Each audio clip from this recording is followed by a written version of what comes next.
On this episode of the Innovative Schools podcast, you get to hear from 5 different expert educators on how to increase attendance in your school. Come on, let's learn together.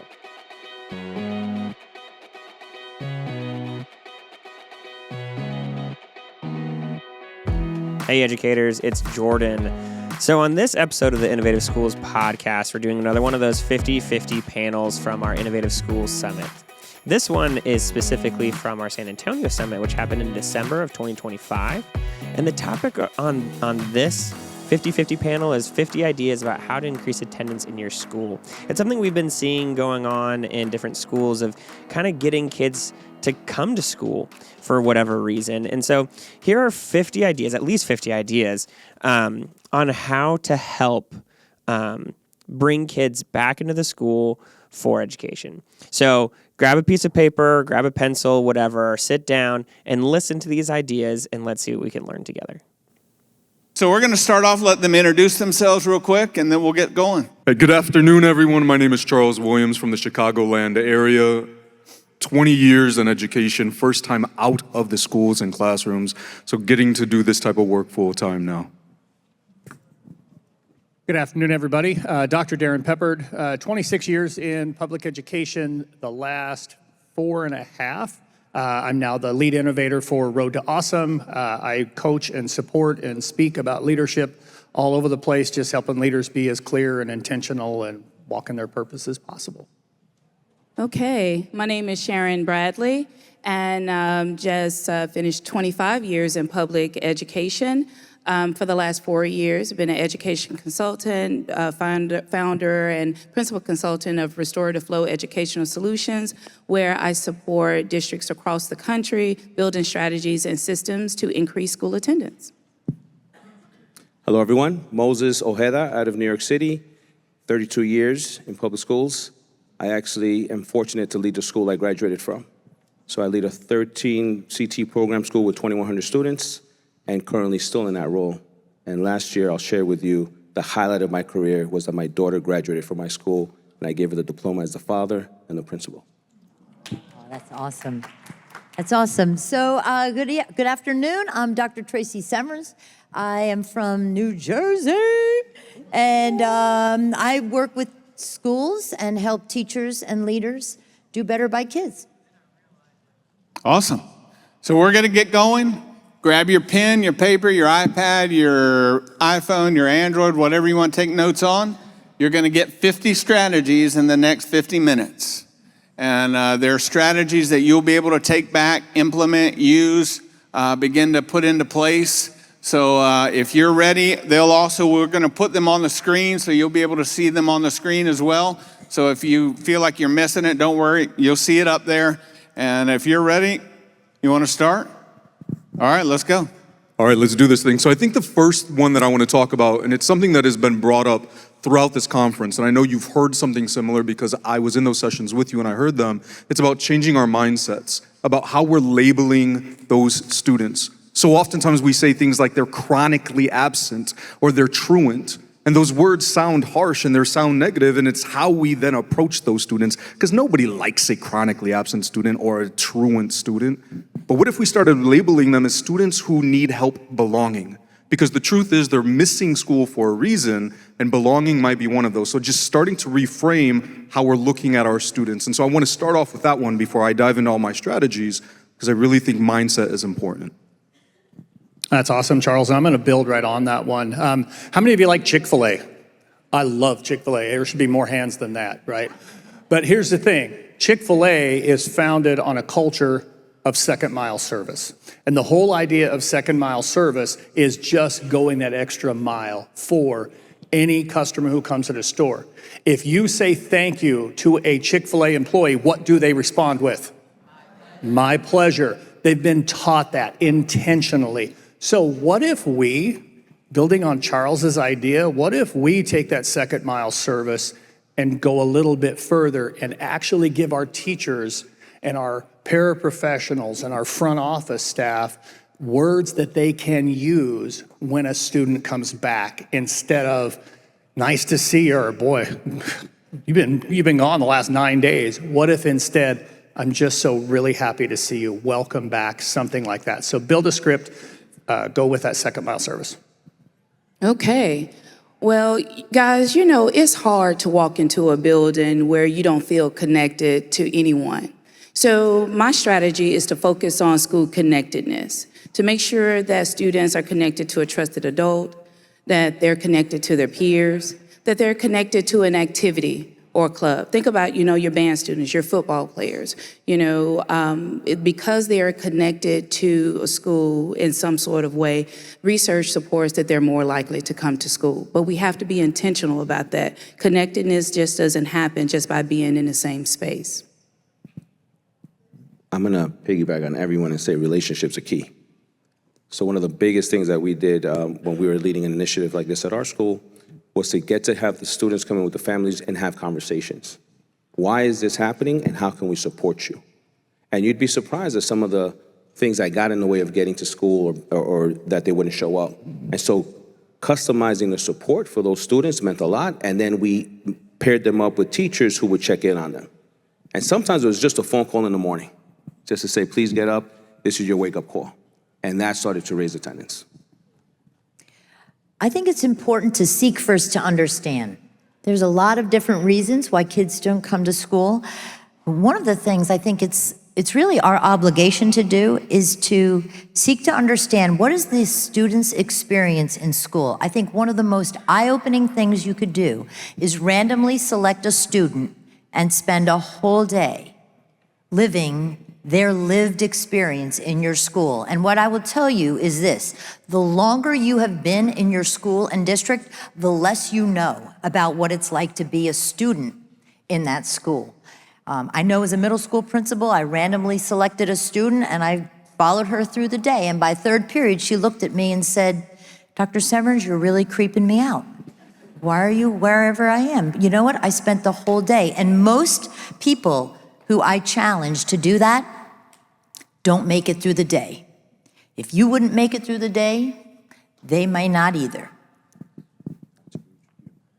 So I saw something not too long ago, which I thought was really interesting. It was a father and a son, and what they did were they started creating these walking school buses. So in their community, what they did is they just simply walked through, they picked up little ones along the way, and they walked them all the way to school, each and every single day, to school and back home.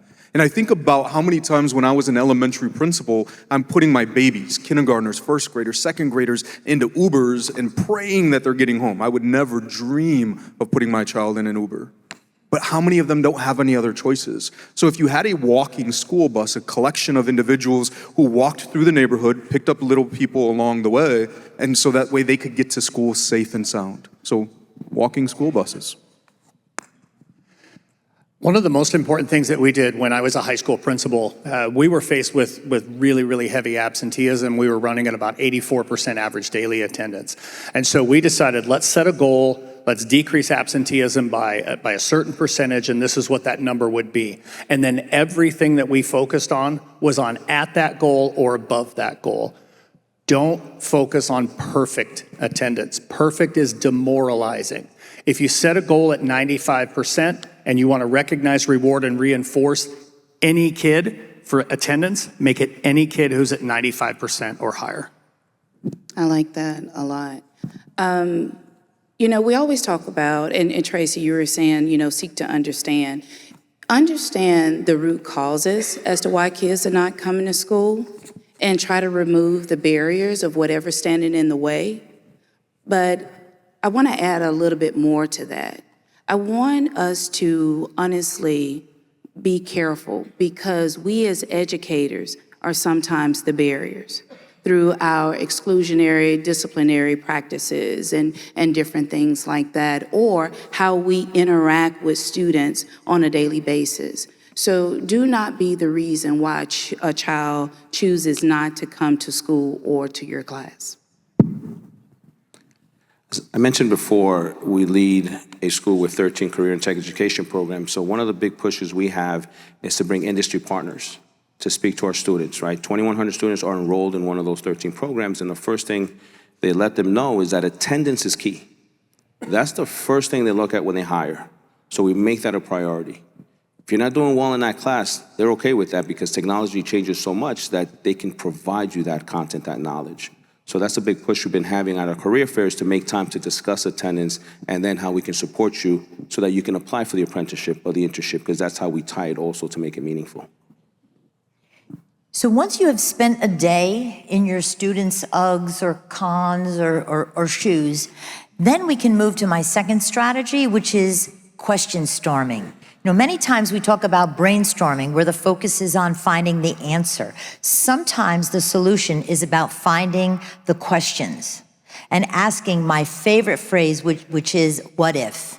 What if we change the kind of assignments? What if we changed who greeted the kids? What if we changed the amount of, what if? So that we open our hearts and minds to new possibilities and look to solve the things during the day that might be creating disincentives for kids to come to each school, to come to school each day. So the next one I want to recommend is a family breakfast club. All right, a few of you, thank you. So a family breakfast club. You can imagine, right, those of you who are parents, those of you with little ones, my wife and I, we have 5 daughters. So you can imagine what breakfast was like in our house as we're trying to scramble and get everybody together. So imagine a family breakfast club. The entire family gets to come in and have breakfast at your school, mom, dad, their child, their student, and now you've eliminated one of those barriers. I'm not rushing around and I'm running late for that. Potentially, you're also solving another issue of maybe we're struggling because we didn't have food in the house. And so now you could come in and have breakfast here. You're building community. You're hitting so many different spaces. And all you're simply doing is providing a meal already in the building, so they're already there. And for those of you ready to say, well, listen, there's grants and there's funding and there's issues, there are many, many ways to work around it. I used to tell my cafeteria staff, listen, when they start yelling at you, point them in my direction, because we give away free food all the time, because I'd rather give it away to families and to students than you throwing it out at the end of the day. So cross that bridge when you get there, but in the meantime, take care of your people. Velvet, I'm not going to let you hear the end of the Breakfast Club thing. So let's stick with food for a few minutes, right? Because everybody loves to eat. So again, and everything I refer to is not going to be perfect attendance. It's whatever your goal is or higher. So let's say it's 95%. That's just what I'm going to rock with for the rest of this session. So any student who is 95% or higher, pull this report every quarter, pull it every month, pull it every week, whatever you want to do. Just pull that report on a regular basis, and any kid who is at or exceeding that goal, and this works really well for junior high, middle school, give them a front of the line pass with 5 minutes early out of the class right before lunch. Oh, I love that front of the line pass. Everyone wants to be in the front of the line for lunch. Yeah. I love that. A suggestion or a strategy I would like to share is, yes, when we notice when kids are beginning to miss, we begin to call home and we wonder why parents don't pick up or we don't get the response that we're looking for. As early as possible in the year, start making positive phone calls.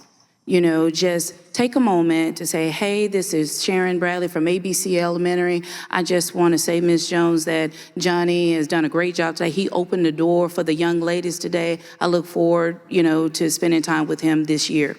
The reason why you do this is because when you have to make a call of concern, whether it's attendance or anything else, they're going to remember that number.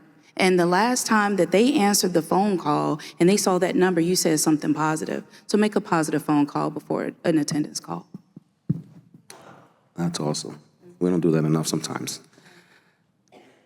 Something we tried the last 2 years, whenever we hold an event where it's a paid event for students to travel to, it could be going to a great adventure or an amusement park, museum, whatever we host, if you have 95 plus attendance, we take care of half of that cost. You have 90 plus, we take care of maybe 75% of that cost. And so we're boosting and encouraging them. The higher attendance you get, the better rebate you'll get to go on these trips, and you'll be able to go to more trips, because obviously we know that some families can't afford to send kids to everything. But we can help them out and incentivize attendance this way, and it's been working well. Another thing to do is to address what is sometimes referred to as re-entry shame. The longer kids have been out, the harder it is to come back because they feel uncertain. So we've had students create little videos or strategies so that we say to kids, we missed you, here's what you missed, and we build that bridge for them to re-enter without feeling uncomfortable and behind. I appreciate that one because I was like, man, she's going to take my idea. But one of them was that idea of peer attendance. We know that all of our students, for better or worse, they have connections to each other. So what if each student in your classroom chose 2 or 3 of their peers that when they were absent, those peers sent them a quick message and just said, hey, we miss you, hope everything is okay. Because so many times, as we've been talking about up here, it's about that connection. If I miss a day of school and nobody notices that I'm gone, it's a horrible feeling. And why am I rushing to get back? But if I know that my peers have noticed that I'm gone, if I'm getting messages from them, hey, we can't wait to see you tomorrow, there's gonna be a sense of encouragement for me to say, you know what, let me try to make sure that I'm there tomorrow. So I'm gonna say the quiet part out loud. If our instruction is not relevant, if everything can be done on Google Classroom, why do they need to be there? This is what I hear so often from so many schools that I work with. I was in 3 schools in Omaha, Nebraska earlier this week. All 3 schools, exact same thing. One of the #1 challenges when they sit down and they talk with their students about poor attendance, especially for juniors and seniors, it's, I've got a 98 in the class. I can do everything on Google Classroom. Why do I need to be here? We need to take a good hard look at what we're doing in our classroom and make it not only something that requires them to be there, but that makes them want to be there. Oh, yes. And we're all educators in the room. And as educators, what do? We teach. So when a kid doesn't know how to read, we teach. When a kid struggles with math, we teach. So if we begin to notice certain behaviors and gaps in certain things, what should we do? We should teach. So take the time to teach and provide explicit instruction on ways that kids can set themselves up for success, whether it's in the morning, whether it's after school. Like, for instance, I had a student, middle schooler, talk to the mom. The mom said, hey, I'm sorry, my kid, once he get out of school, he's exhausted. He takes a nap. Well, he takes a nap until 9 o'clock, and he stays up and he games all night. And then in the morning, he can't get up in the morning. So what are the things that we can do to teach our kids, to empower them, to set themselves up for success each day, to come to school? That's great. I think we have to do more also things that they can do after school to incentivize them to come to school with clubs. I meet with a student input committee every month, about 20 students by grade level, 9 through 12. And I always discuss 2 things at this meeting. What's working well at Edison, which is our school, and what needs to maybe improve, or what can you recommend? And so sometimes we'll discuss attendance and incentives. And so they said, you know, Oheda, you give out award bills or Edison bucks so we can use in the school store so we can get swag, but it's hard to track. How about we incorporate that into our new app? So we're able to talk to the vendor, and they incorporate it, and they wanted to call it Aura Points, because I guess Aura is the hip word now. So now the kids can show up to the SO store, and they have their Aura Points, and they can cash it in. And so we incentivize attendance as part of that. So that's another great strategy we use. I worked with a school that created it was called Barrier Busters. And it was a fast-acting, really agile team that could get together very quickly and come up with solutions to obstacles that we were learning about that were getting in the way of students coming to school. So I know Moses just mentioned Aura, but if you check us out, we both got the Riz too. No, I'm joking. What really happened is we read the memo. So the next thing I want to talk about is just like the idea of community schools. We talked so much up here about taking away barriers, and think about all the reasons why students don't come into school. Sometimes it's not a matter of I don't want to be there. It's saying I don't want to be there because of this situation. Maybe my clothes are dirty, my uniform is dirty. Maybe I don't have a good haircut. And I know some of you might scoff at that, but that's a huge piece, right? And so what if we created spaces for those things? I know in our building we had a pantry that was out every Tuesday. We're giving away food. We had washers and dryers donated so students can have their laundry done for them while they were there, so they never had to be in dirty uniforms. We had barbers come in and actually not just teach a barbering class, but then giving away free haircuts. So trying to eliminate some of those barriers to why I'm not coming to school. And I know, again, some of you might be like, well, that's a silly reason not to come to school. Darren and I have no idea what it means not to have that great haircut. But for some of our students, it's a huge reason for me not to show up. So I'm a huge advocate for the Jocelyn's Renaissance model. Shout out to PC back there in the back, Jocelyn's Renaissance ambassador. But the whole idea behind Jocelyn's Renaissance is PBIS on steroids. The whole concept is know what it is that you want to see and then recognize, reward, and reinforce it like crazy. So probably the next 6 or 7 I'm going to give you are those. And the first one I'll give you is academic and attendance pep rallies. Now, we've all been to an athletic pep rally. They're a lot of fun, but let's be honest, a lot of our kids just kind of sit up there in the rafters and they're just kind of tuned out on that. Why not recognize, reward, reinforce the things you want to see from your kids academically, attendance, behavior, play some rock music, hand out a bunch of candy, have awesome t-shirts and that kind of stuff that only your kids who are meeting and exceeding your goals get the opportunity to be recognized. That, to me, is a huge piece right there. Every single kid who's meeting and exceeding your attendance expectations gets the opportunity to get recognized like a rock star in that pep rally. All right. As you kind of look at your data, you may see that most kids, or some kids, are absent on test day. So working with counselors and other, social workers and other support staff on your campus to teach test-taking skills and, coping skills so that kids can feel equipped to be and prepared and calm to take tests on the actual day and not be absent, because those test days, they add up.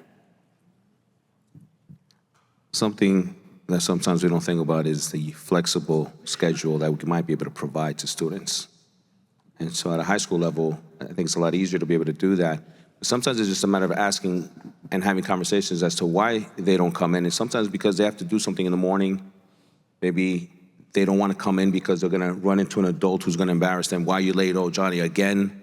So in those conversations, we've been able to easily just manipulate that schedule. And I think, obviously, it's afforded us now with some remote learning things that we can put in place to help that student achieve that attendance that they need, but also to lessen that load. Sometimes they have other responsibilities we're not aware of, and their parents rely on them for that. It's part of that family culture. So I think flexible scheduling is another key factor. When I was a principal in a K-8 school, we created attendance ambassadors.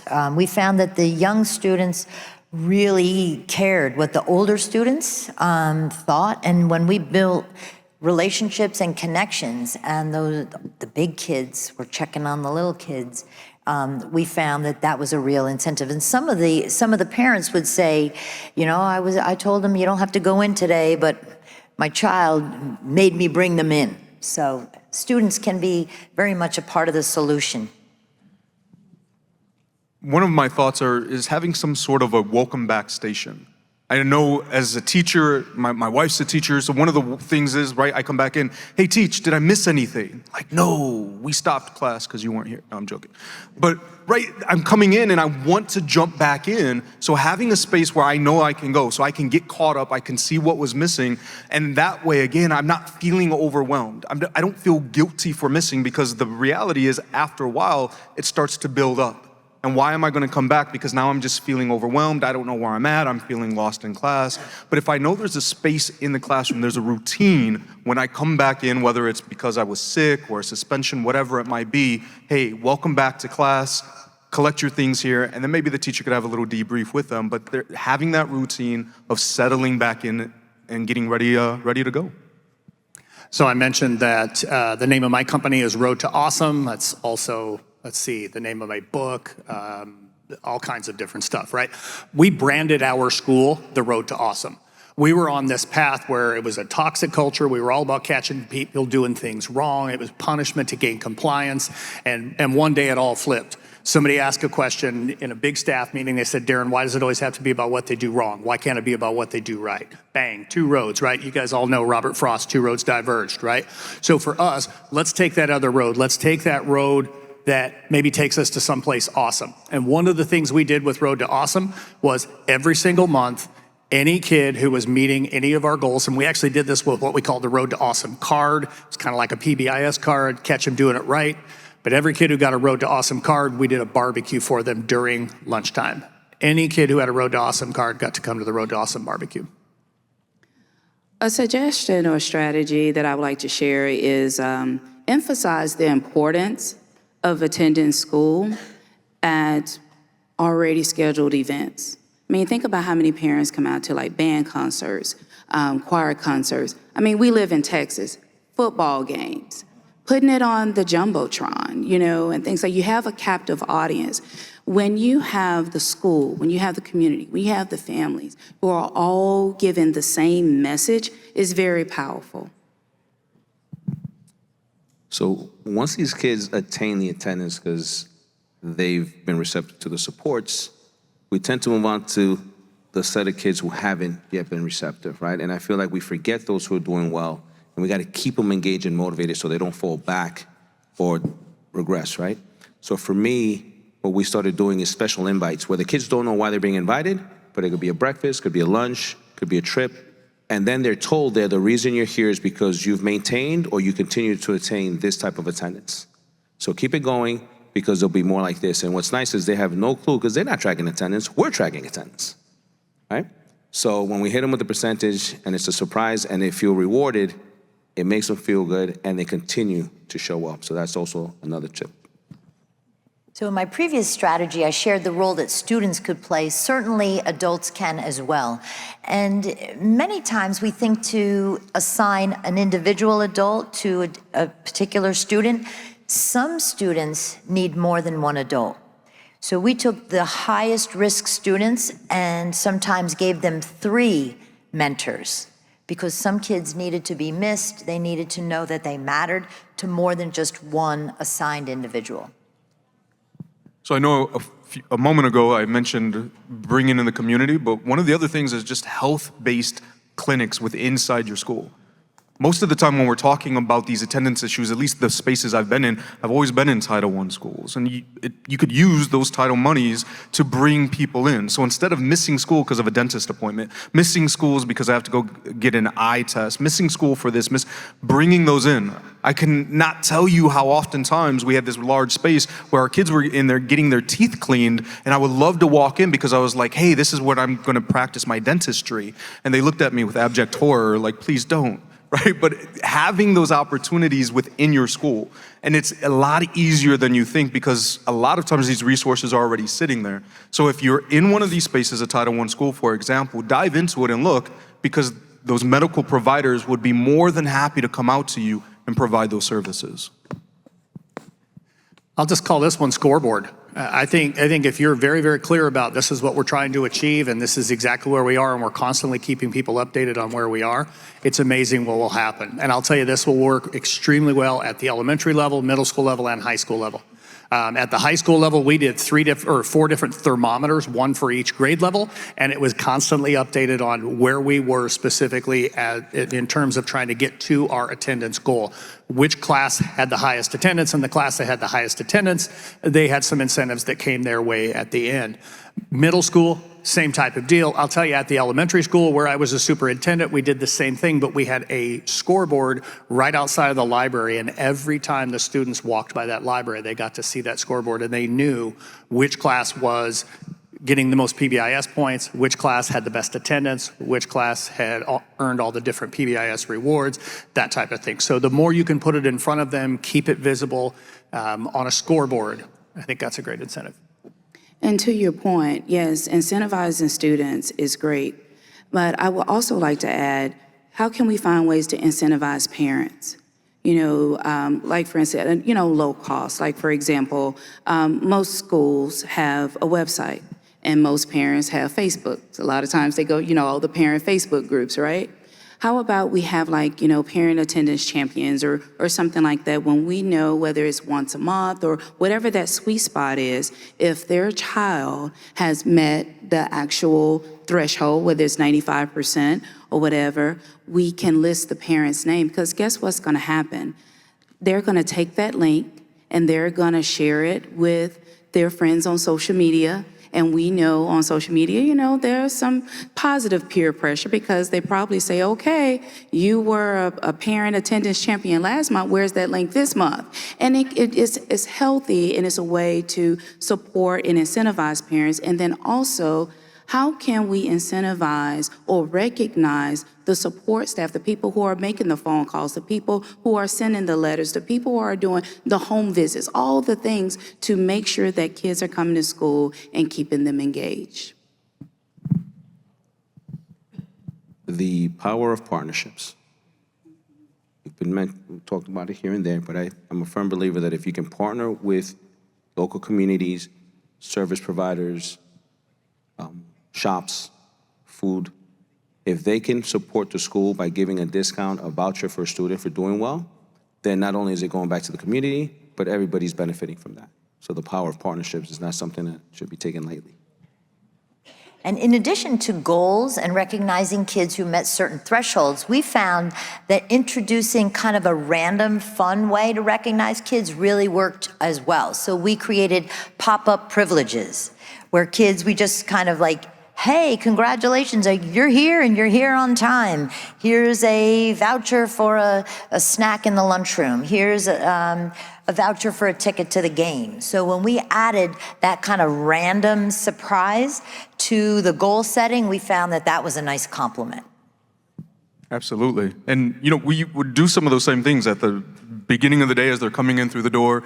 Hey, you're here, right? But then we also started extending it throughout the day, only because we had some high schoolers who were like, I got my prize, I might dip out a little bit earlier. So it wasn't just at the beginning of the day. Sometimes we just did random ones throughout the day, right? You're here third period, you're here seventh period, and we pull a report and just recognize and honor those students. So they never really knew, again, when it was coming, but just imagine having that opportunity to say, I'm just being simply celebrated for being in class. And sometimes, like we talked about, those students, maybe I'm struggling. Maybe I'm at that 60, 70, 80%. I'm not getting all those other awards, but I was in class today when I'm supposed to be here. I did my very best to get here, and now I'm being celebrated in a small way simply for that, right? Growing that encouragement. I work with a school in Virginia that this year, and there are about 2,100 students. This year, they decided that they really wanted to lean heavily into check-in, check-out to try to increase their attendance. So students that are absent, there's somebody that's going to check in with them. But instead of leaning into their teachers and putting more on their teachers' plates, they said, you know what? We have a lot of wonderful people, wonderful human beings in our building who would love to get to know kids a little bit better. So they leaned completely into all of their classified staff. And now the classified staff are going and finding the students when they have returned to school, making sure that they call them by name. Because so often, and what they did was they listened to their kids. Kids would say, I come back to school, I go to class, nobody even notices or acknowledges that I was here or that I am here today. So now, having each of these individuals go and check in with these kids every single day, it's making a tremendous difference in their attendance. Give students something to look forward to coming to school or to your class on time. As we know, absenteeism, it doesn't just start there. It starts with, early signs of disengagement, tardiness. And depending on your grade level, what works for your campus. Some, campuses, they take certain students and assign them a job, give them purpose. There are some campuses that have like a morning movie club. Yes, kids watch movies and stuff all the time, but they don't watch movies like together. I had a campus that had a movie club, and every morning before school started for 30 minutes, they watched a certain part of the movie. The next day, guess what? They were hounding their parents to get them out of the house because they wanted to watch the next part of the movie together.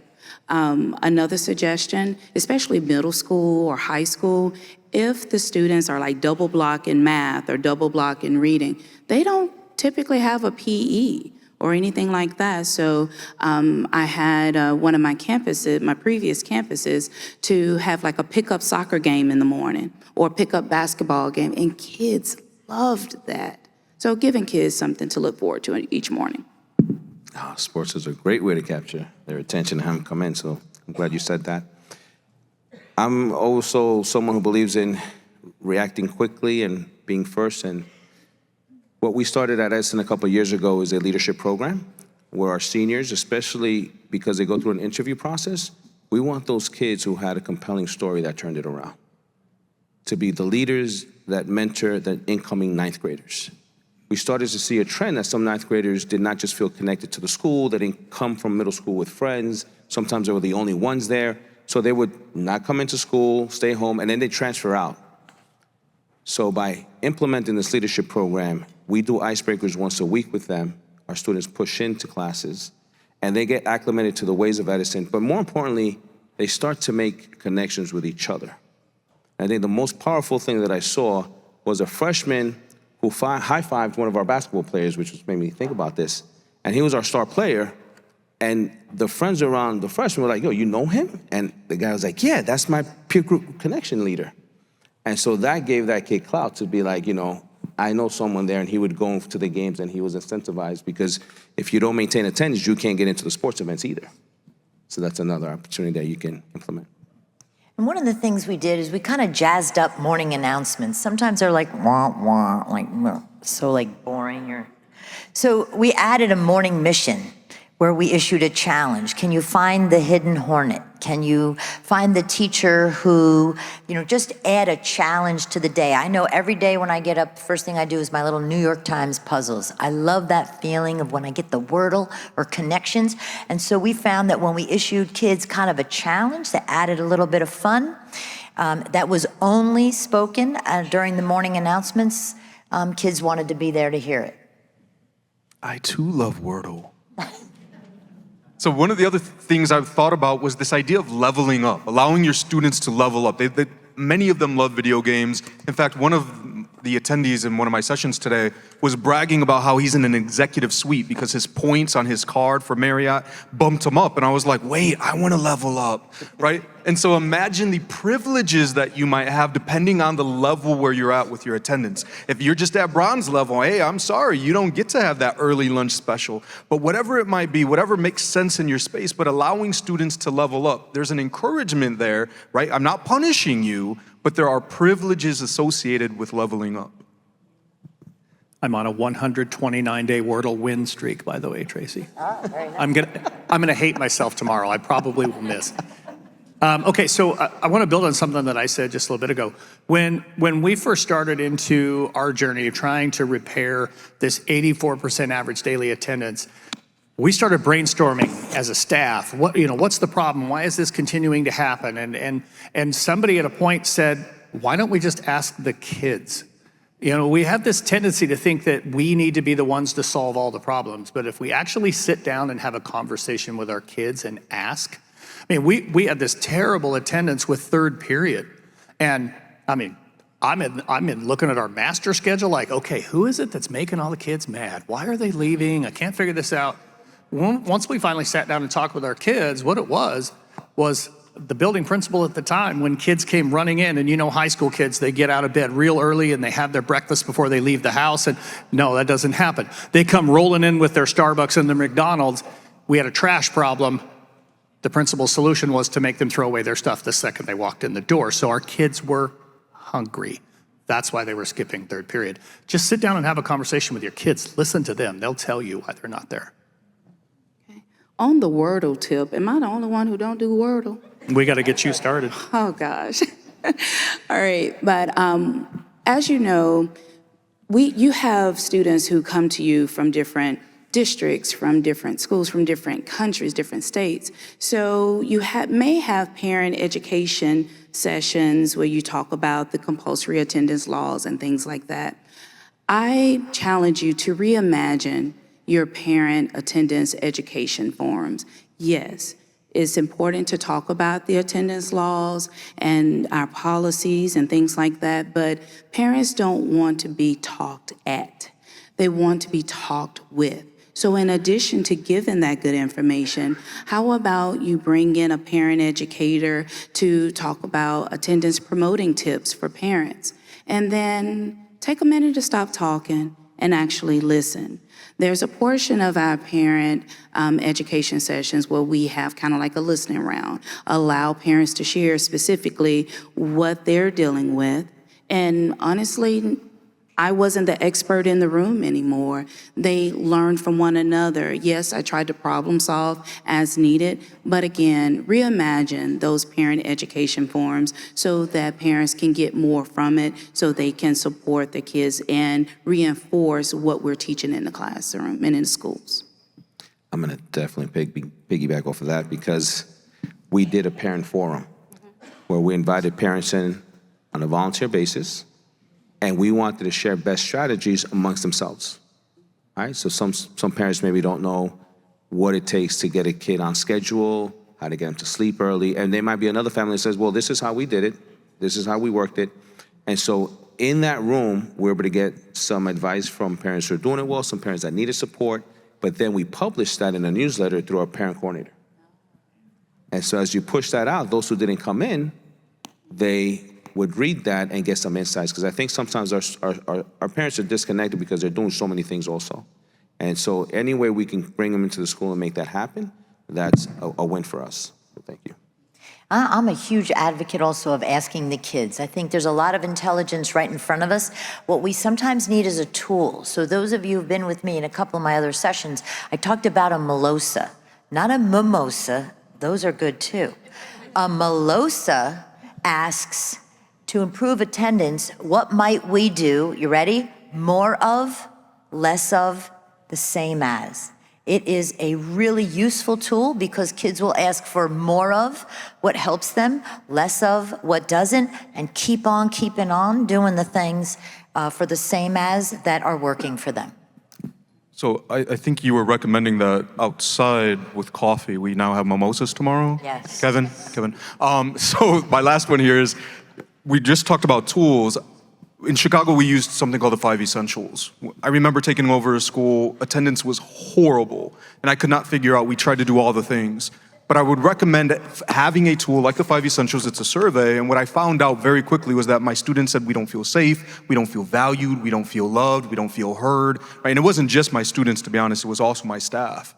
And we shifted and we started really focusing on our people. Within 2 years, our attendance rate was at 97%. And I remember the district asking, like, what was your secret? I was like, it wasn't a secret. We just started loving on our people more. And when you create a space where we talked about all this time, where I want to be, where I feel seen, valued, and heard, then I'm gonna show up each and every single day. Yeah, I'm going to build on that with my last one too. To me, I think attendance is not something individually that you focus on. Attendance is a symptom of your culture. And it's not culture individually, and it's not just culture, but it is a huge symptom, a huge indicator of the culture that is in your building. So I would advise very strongly, take a deep look at your culture. And that's looking at your culture from an instructional perspective, from a relationships perspective, from a perspective in terms of how people speak to each other, what you have for expectations, how you hold those high expectations, all of the different things that are a part of what makes up a culture. Come to my session tomorrow, I'll take you through all of that stuff. But if you don't like the culture where you are, think about how you're leading it, because that's where it starts. Oh gosh, I would say get off the island. Let's get out of the silos. People were talking about where they were from earlier. I didn't even get a chance to say. I'm originally from Mississippi and I live in Texas now, so I always say, I'm Mississippi giving, Texas living sort of chick. But my mom used to always say, many hands make light work.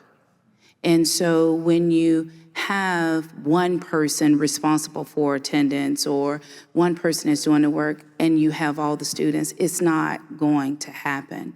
So build those attendance collaborative teams that you can meet on a regular basis. So you can talk about the trends, what you're seeing, what's working, what's not working, looking at the data in order to do the good work without burning out your staff, because our kids deserve more. Culture is so big. I just want to let you know that when you get to a point where you have to kick kids out of school because you're closing it up, that lets you know you're right at that place that's special. But what if I was to tell you that you could probably predict when your kid's going to be absent? I'm currently doing some work with generative AI and some leaders in New York City where we're uploading patterns and able to predict the next time a student or a group of students will be out, because they tend to have a pattern. So trying to perfect that method, but I got to tell you, when you pull those kids in and say, hey, you're thinking about cutting out tomorrow? Like, what?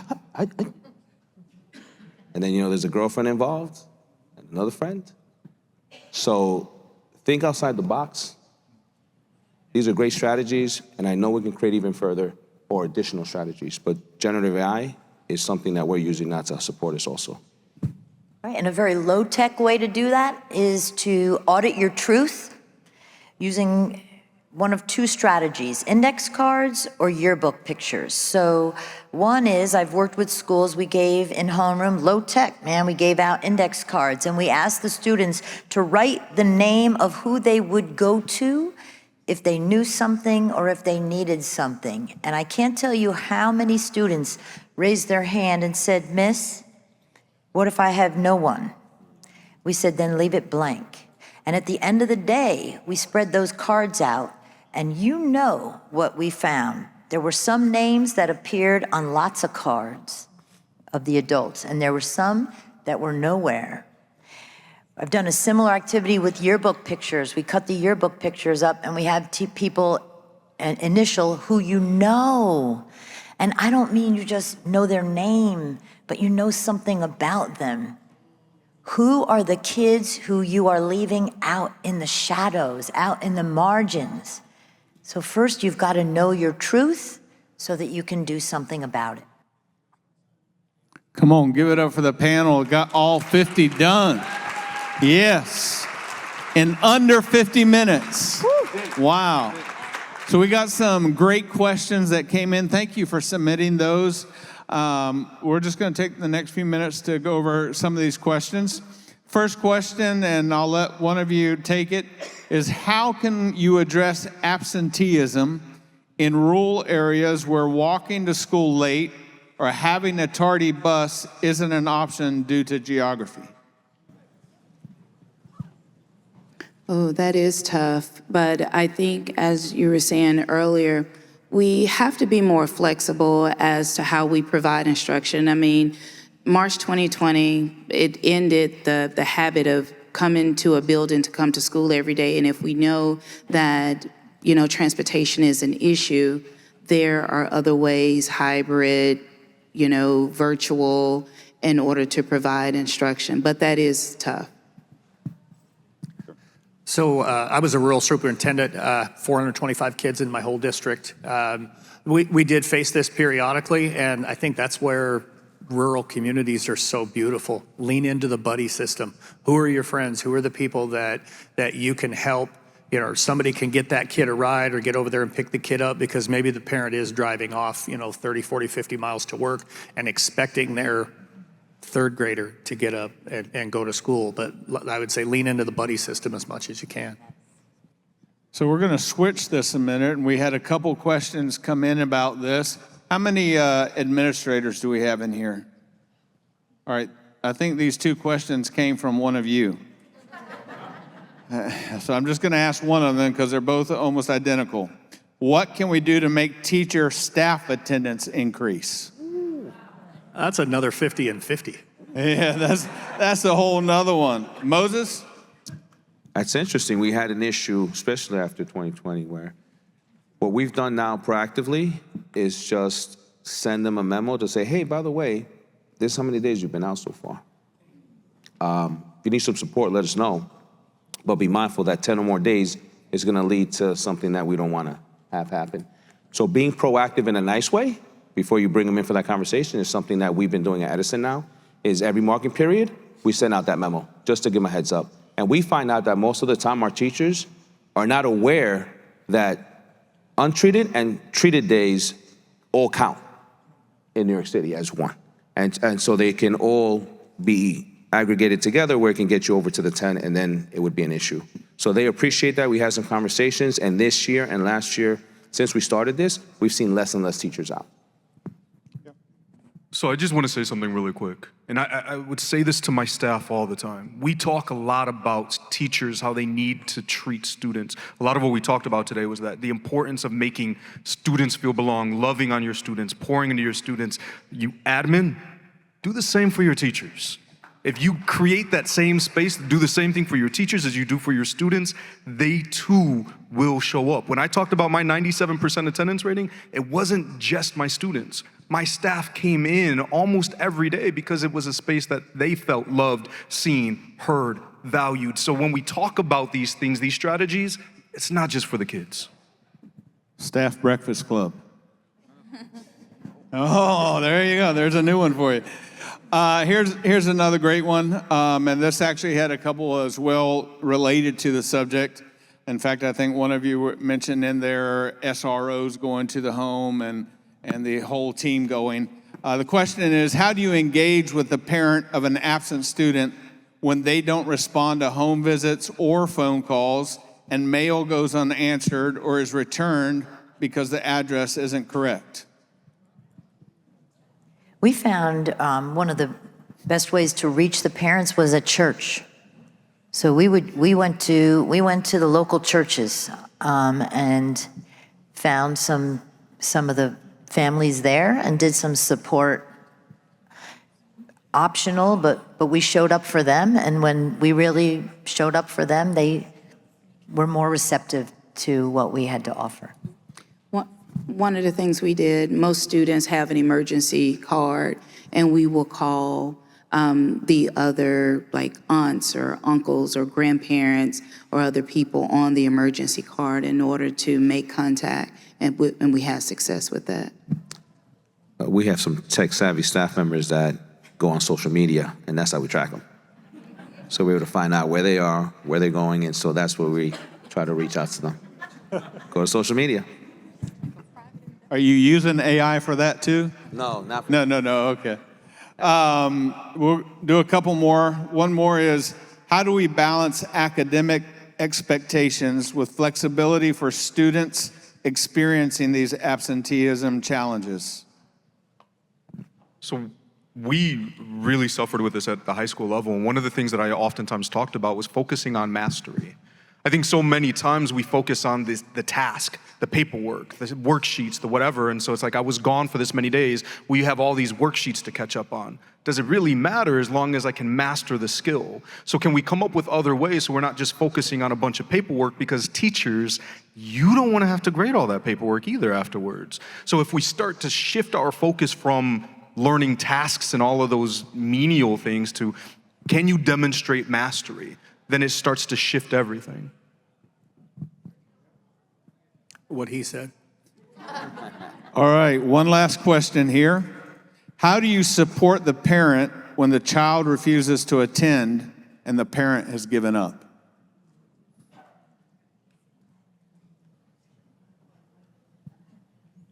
I mean, for me, I just make the time. I'm flexible to go visit, come whatever time. I have to be 8 o'clock at night. I'll be there, then the conversation has to start. That's where we begin. Everything is conversation. So seeing what it is and how we can partner together. I'm a firm believer in the triangle mindset, which is one point is the school, the other point is the student, and the last one is the parents. And we got to remain strong at all times in order for this kid to be successful. So for me, it's whatever it takes, just to be able to get there and just have conversations to see what it is that's happening. And then also, it's all about building trust with the student, building trust with the parents. Of course, the last resort is truancy court. The goal is not to get kids to court. The goal is to get kids to class. And so, like in California, they started the attendance review boards, having a problem-solving forum where you have people who are there. You invite the student and the parent for them to share what's standing in the way, the campus, so they can talk about what interventions have been tried. But you also have counselors and social workers that are there on hand to provide intensive, immediate resources, because it's a very intensive case. And instead of a judge having like a retired administrator serving as a mediator to get to the heart of the matter. Yeah, I just want to touch because you just reminded me. I had a student and a parent who just didn't get along. You know, mom was young, and they just would battle. And it wasn't until after a few conversations in my office that they able to seek help and have a mediator to help them. And thankfully, because of that, everything went well. And I'll never forget, she sang at our graduation. And it was an amazing end to that story is that she's doing well and she still comes back. So yeah, we have to go out of our way to make that connection. And you uncover so many things. It could be substance abuse, mental health reasons, loss. Our kids are experiencing a lot of loss, whether it's family members, the life they once knew, and it all comes out in a space where they feel safe to share it and be able to do so. And instead of people saying they're going to do something, they're actually seeing it happen in action. I guess I'm kind of drawn though back to the student and that relationship piece with the student. You know, so often our students when they get to a certain point, they have that defeatist mindset, or you know, it's so much that I can't overcome that. And you know, just simply being that person who can be the only person who doesn't give up on them, like you know, kind of like Moses was saying to kick his off. I think the more that we just continue to be resilient and not give up on a kid and just let that kid know that, hey, even just showing up tomorrow is an improvement over everything else, just one little step at a time, and look for a little bit of progress. Again, I think it's all about relationships. Well, there it is. That whole session from the Innovative Schools Summit in San Antonio. Some wonderful ideas around attendance and how to help get those kids back into the classroom. I hope that you're able to listen with an open mind of thinking about ways that you can take those ideas either in their current form or making some slight modifications so that you can use them in your school or your classroom. I just wanted to thank you guys for listening to this episode and just to encourage you guys to keep doing what you're doing. We say it all the time on the podcast that education is hard and you guys are on the front lines. And we love everything that you do. We would love to be able to share more of this with more people. So we ask that you kindly like and rate, subscribe, leave comments, any of those different things. But thank you guys for listening, and we'll see you on the next one.